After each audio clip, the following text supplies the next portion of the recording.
બનાસકાંઠા જિલ્લાના મુખ્યાલય પાલનપુરમાં Gujarat junior times દ્વારા વિવિધ શાળાઓના 1000થી પણ વધુ બાળકોને ક્રિકેટ પ્રત્યે પ્રોત્સાહન કરવાના હેતુથી કેમ્પ યોજાયો હતો। એક દિવસીય કેમ્પમાં ગુજરાત જુનિયર ટાઇટન્સના કોચ દ્વારા બેટિંગ, બોલિંગ, ફિલ્ડિંગ ક્વિઝ જેવી સ્પર્ધાત્મક પરીક્ષા લેવામાં આવી હતી।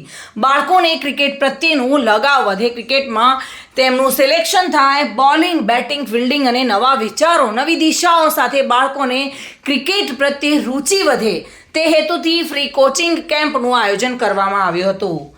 ટાઇટન્સ ગ્રુપ દ્વારા 1000થી પણ વધુ બાળકોને ક્રિકેટ પ્રત્યે પ્રોત્સાહિત કરવામાં આવ્યા હતા। હું આજે ગુજરાત ટાઇટન્સમાં આવી છું। મને અહીંયા બહુ સારું લાગે છે। અહીંયા એવું લાગે છે જાણે હું ગ્રાઉન્ડમાં રહેતી હોય ને, મને એવું જ લાગે છે। અહીંયા કેવી પ્રેક્ટિસ હોય છે? અહીંયા બોલ ક્રિકેટ જેવી પ્રેક્ટિસ કરાવે છે અને અહીંયા બહુ સારું કરાવે છે। કેવું લાગ્યું? અહીંયા આવીને મને બહુ મજા આવી। Bureau report, today Gujarati news. આ સમાચાર આપને કેવા લાગ્યા? ટુડે ન્યૂઝને લાઈક, શેર અને સબસ્ક્રાઇબ કરો।